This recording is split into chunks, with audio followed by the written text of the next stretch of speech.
Hi ಎಲ್ರಿಗೂ ನಮಸ್ಕಾರ. Welcome back to channel Ashwini Geetanjali. ಎಲ್ಲರೂ ಏನು ಮಾಡ್ತಾ ಇದ್ದೀರಾ? ಚೆನ್ನಾಗಿದ್ದೀರಾ? ನಾವೆಲ್ಲರೂ ತುಂಬಾ ಚೆನ್ನಾಗಿದ್ದೀವಿ. ಹಾಗೆ ನಿಮ್ಮೆಲ್ಲರದು ವೆಯ್ಟ್ ಲಾಸ್ ಜರ್ನಿ ಯಾವ ರೀತಿಯಾಗಿ ನಡೀತಾ ಇದೆ? ನಂದಂತೂ ತುಂಬ ಚೆನ್ನಾಗಿ ನಡೀತಾ ಇದೆ. ಹೇಳಬೇಕು ಅಂತಂದರೆ ಎಷ್ಟು ಎನರ್ಜೆಟಿಕ್ ಆಗಿದ್ದೀನಿ ಆ್ಯಂಡ್ ಎಷ್ಟು ಲೈಟಾಗಿ ಫೀಲ್ ಆಗ್ತಾ ಇದ್ದೀನಿ ಅಂತಂದರೆ ತುಂಬ ಒಳ್ಳೆ ರಿಸಲ್ಟ್ಸ್ ಬರುತ್ತೆ. ಖಂಡಿತ ಯಾರೆಲ್ಲ ವೆಯ್ಟ್ ಲಾಸ್ ನಿಮ್ಮ ಜರ್ನಿನ ಸ್ಟಾರ್ಟ್ ಮಾಡಬೇಕು ಅಂದ್ಕೊಂಡಿದ್ದೀರಲ್ಲ, ಖಂಡಿತ ಮಾಡಿ. ಆ್ಯಂಡ್ ಇದು ಬಂದುಬಿಟ್ಟು ನನ್ನ ಏನು ವೆಯ್ಟ್ ಲಾಸ್ ಜರ್ನಿಯಲ್ಲಿ 6ನೇ ದಿನ. ಈ ವಿಡಿಯೋನ ನೋಡಿ ತಪ್ಪದೆ, ಯಾಕಂದರೆ ತುಂಬ ಜನ ಕೇಳೋದೇನು ಅಂದರೆ ಸಡನ್ನಾಗಿ ನಾವು ಎಲ್ಲಾದರೂ ಹೋಗ್ಬೇಕು ಬಂತು, ಇಲ್ಲ ಏನಾದರೂ ತಿನ್ನಬೇಕಾಯ್ತು. ಸೊ ಎವ್ರಿ ಟೈಮ್ ನಾವು ಹೇಗಿರುತ್ತೆ ಅಂತ ಹೇಳೋದಕ್ಕಾಗೋದಿಲ್ಲ, ಒಂದೇ ಥರ ಡಯಟನ್ನು ಫಾಲೋ ಮಾಡೋದಕ್ಕಾಗೋದಿಲ್ಲಲ್ಲ.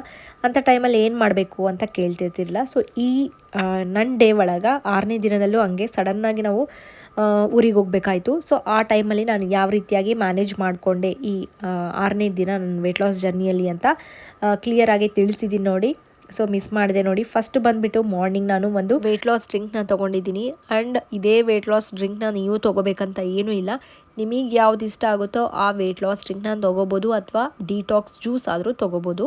ಸೊ ಮಾರ್ನಿಂಗ್ ಇದು ತೊಗೊಂಡಾದ್ಮೇಲೆ ನಾನು ಬ್ರೇಕ್ಫಾಸ್ಟಿಗೆ ಹಿಂದಿನ ದಿನ ನೈಟೇ ಓವರ್ ನೈಟ್ ಓಟ್ಸ್ನ ಮಾಡಿಟ್ಕೊಂಡಿದ್ದೆ. ಸೊ ಇವತ್ತಿನ ದಿನ ನಾವು ತುಂಬ ಬೇಗನೆ ಊರಿಗೆ ಹೊರಡಬೇಕಾಯ್ತು. ಹಾಗಾಗಿ ನನಗೆ ಹಿಂದಿನ ದಿನವೇ ಗೊತ್ತಿತ್ತು ಊರಿಗೆ ಹೋಗ್ತಾ ಇದ್ದೀವಿ ಅಂತ. ಹಾಗಾಗಿ ನಾನು ಏನು ಮಾಡಿದೆ ಅಂದರೆ ಓವರ್ ನೈಟ್ ಓಟ್ಸ್ನ ನೈಟೇ ಪ್ರಿಪೇರ್ ಮಾಡಿ ಇಟ್ಕೊಂಡ್ಬಿಟ್ಟಿದ್ದೆ. ಸೊ ಮಾರ್ನಿಂಗ್ ಏನೂ ಕೆಲಸ ಇರೋದಿಲ್ಲ, ಆರಾಮಾಗಿ ಇದನ್ನು ಕ್ಯಾರಿ ಮಾಡ್ಬೋದು. ಸೊ ಟ್ರಾವೆಲ್ ಮಾಡಬೇಕಾದ್ರೆ ತಿನ್ಬೋದು ಅಂದ್ಕೊಂಡು ಇಲ್ಲಿ ಪ್ರಿಪೇರ್ ಮಾಡಿರೋದು carrot over night oats. So ಇದನ್ನು ಪ್ರಿಪೇರ್ ಮಾಡೋದಕ್ಕೆ ನಾನು ಇಲ್ಲಿ 6 ಟೇಬಲ್ ಸ್ಪೂನಷ್ಟು ರೋಲ್ಡ್ ಓಟ್ಸ್ ತೊಗೊಂಡಿದ್ದೀನಿ. ಆ್ಯಂಡ್ 1.5 ಟೇಬಲ್ ಸ್ಪೂನಷ್ಟು ಚಿಯಾ ಸೀಡ್ಸ್, ಆ್ಯಂಡ್ 1 ಟೇಬಲ್ ಸ್ಪೂನಷ್ಟು ಏನು ಕುಂಬಳಕಾಯಿ ಬೀಜ, ಆ್ಯಂಡ್ ಸ್ವಲ್ಪ ಸೂರ್ಯಕಾಂತಿ ಬೀಜ. ನಿಮ್ಗೆ ಬೇಕಿದ್ದರೆ ಅಗಸೆ ಬೀಜ, ಆ ಥರ ಯಾವುದೇ ಥರದ ಸೀಡ್ಸನ್ನು ನೀವು ಯೂಸ್ ಮಾಡ್ಬೋದು, ಇಲ್ಲ ಬಾದಾಮಿ ಆದರೂ ಹಾಕ್ಕೊಳ್ಬೋದು, ಆ ಥರದ್ದು. ಸೊ ಇದಕ್ಕೆ ನಾನು ಏನು ಮಾಡಿದ್ದೀನಿ ಅಂದರೆ 2 ವಾಲ್ನಟ್ಟನ್ನು ಆ್ಯಡ್ ಮಾಡ್ಕೊಂಡಿದ್ದೀನಿ. ಸೊ ಆದಷ್ಟು ಓವರ್ ನೈಟ್ ಓಟ್ಸಲ್ಲಿ ಸ್ವಲ್ಪ ಸೀಡ್ಸ್, ನಟ್ಸು ಅಂಥವು ಹೆಚ್ಚಾಗಿದ್ದರೆ ನಮಗೆ ತಿನ್ನೋದಕ್ಕೂ ಟೇಸ್ಟಿಯಾಗಿರುತ್ತೆ. ಆ್ಯಂಡ್ ನಮ್ಮ ಬಾಡಿಗೆ ಸಿಗಬೇಕಾಗಿರೋಂಥ ಎಲ್ಲ ನ್ಯೂಟ್ರಿಯೆಂಟ್ಸು ಸಿಗುತ್ತೆ. ಆ್ಯಂಡ್ ಇಲ್ಲಿ ನೋಡಿ, ಕ್ಯಾರೆಟ್ನ ನಾನು ಒಂದು ದೊಡ್ಡ ಕ್ಯಾರೆಟ್ ತೊಗೊಂಡ್ಬಿಟ್ಟು ಅದನ್ನು ಚಿಕ್ಕ ಪೀಸಸ್ಸಾಗಿ ಕಟ್ ಮಾಡ್ಕೊಂಡಿದ್ದೀನಿ. ಇವಾಗ ಇದಕ್ಕೆ ಸ್ವಲ್ಪ ನೀರು ಹಾಕ್ಕೊಂಡ್ಬಿಟ್ಟು, ಒಂದು ಅರ್ಧ ಗ್ಲಾಸಷ್ಟು ನೀರು ಹಾಕ್ಕೊಂಡು ಇದನ್ನು ನಾನು ಜ್ಯೂಸ್ ಮಾಡ್ಕೊಂಡಿದ್ದೀನಿ. ಇದಕ್ಕೆ ಯಾವುದೇ ಥರದ ಸಕ್ಕರೆ ಆಗಲಿ ಜೇನುತುಪ್ಪ ಏನು ಯೂಸ್ ಮಾಡಿಲ್ಲ.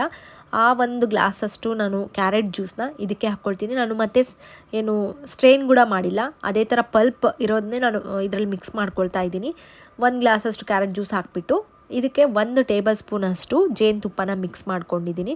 ಸೊ ಇವಾಗ ಇದನ್ನೆಲ್ಲ ಚೆನ್ನಾಗಿ ಮಿಕ್ಸ್ ಮಾಡಿಕೊಂಡು ನಾವು ಹಾಲು ಬದಲಾಗಿ ಕ್ಯಾರೆಟ್ ಜ್ಯೂಸ್ ಹಾಕ್ಕೊಂಡಿದ್ದೀನಿ. ನಾನು ಒಂದ್ಸಲ ಆರೆಂಜ್ ಜ್ಯೂಸನ್ನು ಪ್ರಿಫರ್ ಮಾಡ್ತೀನಿ, ಒಂದ್ಸಲ ಕ್ಯಾರೆಟ್ ಜ್ಯೂಸ್. ಓವರ್ ನೈಟ್ ಓಟ್ಸಲ್ಲಿ ಹಾಲು ಹಾಕಿ ನಾವೇನು ತೊಗೊಳ್ತೀವಲ್ಲ, ಸೊ ಅದಕ್ಕಿಂತ ನಾವು ಈ ಥರ ಏನು ಕ್ಯಾರೆಟ್ ಜ್ಯೂಸು ಅಥವಾ ಆರೆಂಜ್ ಜ್ಯೂಸು, ಸೊ ಈ ಥರ ಹಾಕಿ ತೊಗೊಂಡಾಗ ನಮಗೆ ವೆಯ್ಟ್ ಲಾಸ್ ರಿಸಲ್ಟ್ಸ್ ತುಂಬ ಬೇಗ ಸಿಗುತ್ತೆ. ಆ್ಯಂಡ್ ಯಾರಿಗೆಲ್ಲ PCOD ಪ್ರಾಬ್ಲಮ್ ಇರುತ್ತೆ, ಇಲ್ಲ ಹಾಲೆಲ್ಲ ಇಷ್ಟಪಡೋದಿಲ್ಲಲ್ಲ ಅಂಥವರು ಈ ಥರ ಓವರ್ ನೈಟ್ ಓಟ್ಸ್ನ ನೀವು ಪ್ರಿಪೇರ್ ಮಾಡಿ ತೊಗೊಳ್ಬೋದು ನೋಡಿ.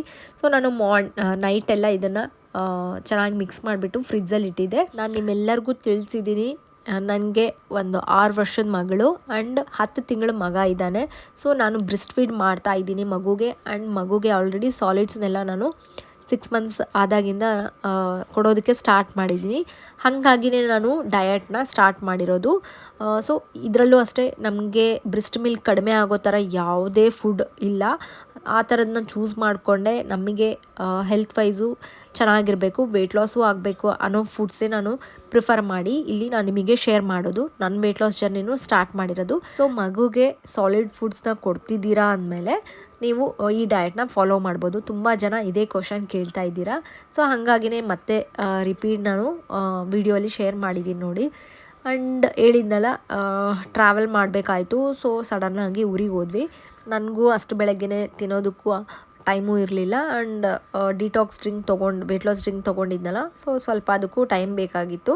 ಹಾಗಾಗಿನೇ ಇದನ್ನು ಟ್ರಾವೆಲ್ ಮಾಡಬೇಕಾದ್ರೆ ತಿಂದರೆ ಆಯಿತು ಅಂತ ಹಂಗೆ ಓವರ್ ನೈಟ್ ಓಟ್ಸ್ನ ತೊಗೊಂಡು ಹೋಗಿದೆ. ಸೊ ಯಾರೆಲ್ಲ ಏನು ವರ್ಕ್ ಮಾಡ್ತಾ ಇದ್ದೀವಿ, ನಮಗೆ ಟೈಮ್ ಸಿಗೋದಿಲ್ಲ, ಟ್ರಾವೆಲ್ ಮಾಡ್ತಾ ಇದ್ದೀವಿ ಅಂತ ಅಂದವರು ಈ ಥರ ನೀವು ಪ್ರಿಪೇರ್ ಮಾಡ್ಕೊಂಡು ತೊಗೊಂಡೋಗ್ಬೋದು. ಇದೊಂದು ಬೆಸ್ಟ್ ಆಪ್ಷನು. ಮಾರ್ನಿಂಗ್ ಟೈಮಲ್ಲಿ ಬ್ಯುಸಿ ಇರ್ತೀವಿ, ನಮಗೆ ಮಾಡ್ಕೊಂಡು ತೊಗೊಳೋದಕ್ಕಾಗೋದಿಲ್ಲ ಅಂತಂದವರು ಇದನ್ನು ನೀವು ತೊಗೊಳ್ಬೋದು.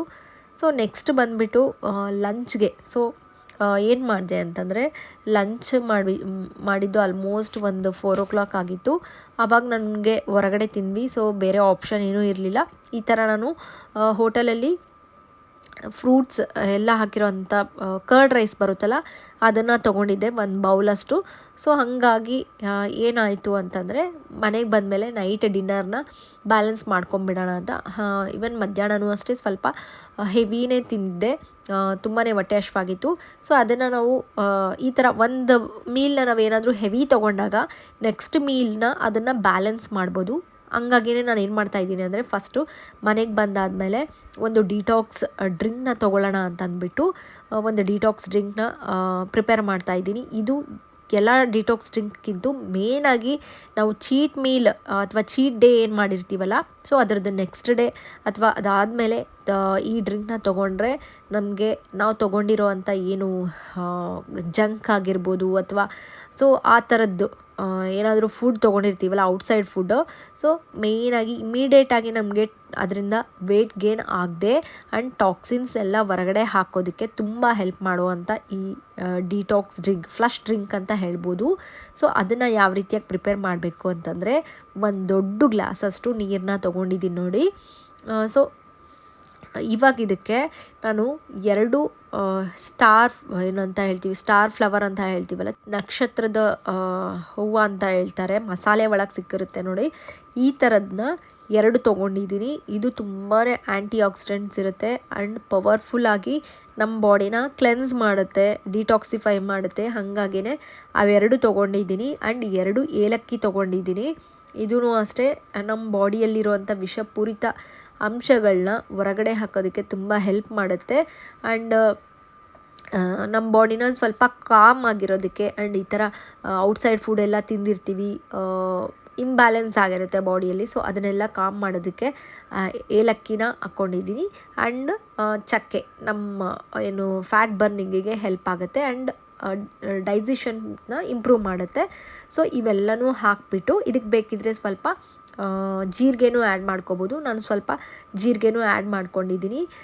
ಸೊ ಇವೆಲ್ಲನೂ ಲೋ ಫ್ಲೇಮಲ್ಲಿ ಒಂದು 5ರಿಂದ 6 ನಿಮಿಷ ಚೆನ್ನಾಗಿ ಕುದಿಸಿ. ಸೊ ಈ ಹೇಳಿದ್ನಲ್ಲ, ನಿಮ್ಮದು ಚೀಟ್ ಮೀಲ್ ಏನಾದರೂ ಮಾಡಿದ್ದೀರಾ, ಸೊ ಡಯಟ್ ಮಾಡ್ತಾ ಇದ್ದೆ ನಾನು, ಸೊ ಬಟ್ ಮಧ್ಯಾಹ್ನ ಬಿರಿಯಾನಿ ತಿಂದುಬಿಟ್ಟೆ, ಇಲ್ಲ ಹೊರಗಡೆ ಜಂಕ್ ಫುಡ್ ತಿಂದುಬಿಟ್ಟೆ, ಆ ಥರ ಏನಾದರೂ ಮಾಡಿದರೆ ನೀವು ಅದನ್ನು ನೈಟ್ ಡಿನ್ನರ್ಗೆ ಅಥವಾ ನೆಕ್ಸ್ಟ್ ಡೇ ಮಾರ್ನಿಂಗ್ಗೆ ಬ್ಯಾಲೆನ್ಸ್ ಮಾಡಬೇಕು. ಅದರಲ್ಲೇ ಇರೋದು ಟ್ರಿಕ್ಕು. ಹೇಳ್ತಾರೆ ನಾವು ಇದೇ ಕಂಟಿನ್ಯೂ ಮಾಡೋದಕ್ಕಾಗೋದಿಲ್ಲ ಡಯಟು, ನಾವು ಯಾವ ರೀತಿಯಾಗಿ ವೆಯ್ಟ್ನ ಲಾಸ್ ಮಾಡ್ಕೋಬೋದು, ವೆಯ್ಟ್ನ ಮೇಂಟೈನ್ ಮಾಡ್ಬೋದು ಅಂತ. ಸೊ ಈ ಥರ ನೀವು ಬ್ಯಾಲೆನ್ಸ್ ಮಾಡಬೇಕಾಗತ್ತೆ. ಸೊ ನೆಕ್ಸ್ಟು ನಾನು ಏನು ಮಾಡಿದೆ ಅಂತಂದರೆ ಮಧ್ಯಾಹ್ನ ಹೆವಿ ತಿಂದಿದ್ದರಿಂದ ನೈಟು ನನಗೆ ನಿಜವಾಗ್ಲೂ ಹೊಟ್ಟೆ ಹಶ್ವೇ ಇರಲಿಲ್ಲ. ಈವನ್ ನನಗೆ ಸರಿಯಾಗಿ ಡೈಜೆಷನೂ ಆಗಿರಲಿಲ್ಲ. ಸೊ ಹಾಗಾಗಿನೇ ಈ ಡ್ರಿಂಕು ಡೈಜೆಷನ್ಗೂ ತುಂಬಾ ಹೆಲ್ಪ್ ಮಾಡುತ್ತೆ ಆ್ಯಂಡ್ ಇದನ್ನು ಕುಡಿದ್ಮೇಲೆ ನಮಗೆ ಫೀಲಿಂಗೇ ಅನಿಸುತ್ತೆ. ಸೊ ಈ ಸ್ಪೈಸಸ್ ಎಲ್ಲ ಹಾಕ್ಕೊಂಡು ನಾವು ತೊಗೊಳ್ತೀವಲ್ಲ, ಅದು ಏನಾಗುತ್ತೆ ಅಂತಂದರೆ ನಮಗೆ ಈ ಸ್ಮೆಲ್ಲಿಂದ ಫಿಲ್ಲಿಂಗ್ ಅನಿಸುತ್ತೆ ಹೊಟ್ಟೆ. ಸೊ ಹಾಗಾಗಿನೇ ಯಾರೆಲ್ಲ ಈ ಥರ ಚೀಟ್ ಮೀಲ್, ಚೀಟ್ ಡೇ ಅಥವಾ ಬೇರೆ ಆಪ್ಷನ್ ಇಲ್ಲ ನಮಗೆ, ತಿಂದುಬಿಟ್ಟಿದ್ದೀವಿ ಅಂದರೆ ಕಂಪಲ್ಸರಿ ನೀವು ಈ ಥರ ಯಾವುದಾದ್ರೂ ಒಂದು ಡಿಟಾಕ್ಸ್ ಡ್ರಿಂಕ್ ತೊಗೊಳ್ಳಿ. ಜೊತೆಗೆ ನೆಕ್ಸ್ಟು ನಾನು ಏನು ಮಾಡಿದೆ ಅಂದರೆ ಮಧ್ಯಾಹ್ನ ಹೆವಿ ಊಟ ಆಗಿರೋದ್ರಿಂದ ನೈಟು ನಾನು ಏನೂ ತಿನ್ನೋದಕ್ಕೆ ಹೋಗಿರಲಿಲ್ಲ. ಸುಮ್ಮನೆ ಹೊಟ್ಟೆ ಹಶ್ವಿಲ್ಲಾರ್ದಂಗೆ ತಿನ್ನೋದಕ್ಕೇನು, ಅದೇ ನಮ್ಗೆ ಹೊಟ್ಟೆ ಹಶ್ವಿತ್ತು ಅಂದರೆ ಕಂಪಲ್ಸರಿ ನಾನು ಯಾವುದಾದ್ರೂ ಒಂದು ಏನು ಫ್ರೂಟ್ಸ್ ಆಗಲಿ ಅಥವಾ ಸ್ಯಾಲಡ್ ಆಗಲಿ ಆ ಥರ ಮಾಡ್ಕೊಳ್ತಿದ್ದೆ. ಬಟ್ ನನಗೆ ಸ್ವಲ್ಪನೂ ಹೊಟ್ಟೆ ಹಶ್ವಾಗಿರಲಿಲ್ಲ. ಮಧ್ಯಾಹ್ನ ತಿಂದಿದ್ದೆ ಇನ್ನೂ ಡೈಜೆಸ್ಟ್ ಆಗಿರಲಿಲ್ಲ. ನಾನು ತಿಂದಿದ್ದೆ ಆಲ್ಮೋಸ್ಟ್ 4 ಗಂಟೆ ಆಗಿತ್ತು ಟೈಮು. ಸೊ ಮಧ್ಯಾಹ್ನ ಊಟ. ಹಾಗಾಗಿನೇ ಮನೆಗೆ ಬಂದಮೇಲೆ ಈವ್ನಿಂಗ್ ಅರೌಂಡ್ 7 o'clock ನಾನು ಈ ಡ್ರಿಂಕ್ನ ತೊಗೊಂಡಿರೋದು. ಕೊನೆಯದಾಗಿ ನಾನಿಲ್ಲಿ ಲೆಮನ್ ಜ್ಯೂಸನ್ನ ಹಾಕ್ಕೊಂಡಿದ್ದೀನಿ ನೋಡಿ. ಕುಡಿಯೋದಕ್ಕೂ ತುಂಬ ಟೇಸ್ಟಿ ಅನಿಸುತ್ತೆ. ಈ ವಿಡಿಯೋ ನೋಡಿದ ಮೇಲೆ ನಿಮಗೆ ಒಂದು ಐಡಿಯಾ ಬಂದಿರುತ್ತೆ, ನಾವು ಯಾವ ರೀತಿಯಾಗಿ ಈ ವೆಯ್ಟ್ ಲಾಸ್ ಜರ್ನಿನ ಕಂಟಿನ್ಯೂ ಮಾಡ್ಬೋದು. ಲೈಕ್ ಬೈ ಮಿಸ್ಟೇಕ್ ಏನಾದರೂ ಔಟ್ಸೈಡ್ ಫುಡ್ ತೊಗೊಂಡ್ರೆ, ಇಲ್ಲಾಂದರೆ ಯಾವುದಾದ್ರೂ ಒಂದು ಮೀಲ್ ತುಂಬ ಹೆವಿ ಮಾಡಿದಾಗ ಸೊ ನಾವು ಅಡ್ಜಸ್ಟ್ ಮಾಡ್ಕೋಬೇಕು ನಮ್ಮ ಮೀಲ್ನ. ಹಂಗಾಗಿನೇ ನಾನು ಹೇಳೋದು, ರೆಗ್ಯುಲರಾಗಿ ವೀಡಿಯೋಸ್ ನೋಡ್ತಾ ಇದ್ದರೆ ನಿಮಗೆ ನಿಮ್ಮ ವೆಯ್ಟ್ ಲಾಸ್ ಜರ್ನಿನ ಕಂಟಿನ್ಯೂ ಮಾಡೋದಕ್ಕೆ ತುಂಬ ಹೆಲ್ಪ್ ಮಾಡುತ್ತೆ. ನಾನು ಪ್ರಾಕ್ಟಿಕಲಾಗಿ ರಿಯಲಿಸ್ಟಿಕ್ಕಾಗಿ ಯಾವ ರೀತಿಯಾಗಿ ಮಾಡ್ತಾ ಇದ್ದೀನಲ್ಲ ಅದನ್ನೇ ನಿಮ್ಮ ಜೊತೆ ಶೇರ್ ಮಾಡ್ಕೊತಾ ಇದ್ದೀನಿ. ಸೊ ತುಂಬ ಜನಕ್ಕೆ ಹೆಲ್ಪ್ ಆಗ್ತಿದೆ ಅಂಥೇಳಿ ಮೆಸೇಜ್ ಮಾಡ್ತಾ ಇದ್ದೀರಾ, ತುಂಬಾ ಖುಷಿ ಆಗ್ತಿದೆ. ಸೊ ಇದೇ ಥರ ವೀಡಿಯೋಸ್ನ ಮಿಸ್ ಮಾಡದೆ ನೋಡಿ, ನಿಮಗೂ ಐಡಿಯಾ ಸಿಗುತ್ತೆ. ಆ್ಯಂಡ್ ಈ ವಿಡಿಯೋ ನಿಮಗೆ ಇಷ್ಟ ಆಗಿದರೆ ಪ್ಲೀಸ್ ಲೈಕ್ ಮಾಡೋದು ಮಾತ್ರ ಮರಿಬೇಡಿ. ಮತ್ತೆ ನೆಕ್ಸ್ಟ್ ವ್ಲಾಗಲ್ಲಿ ಸಿಗ್ತೀನಿ.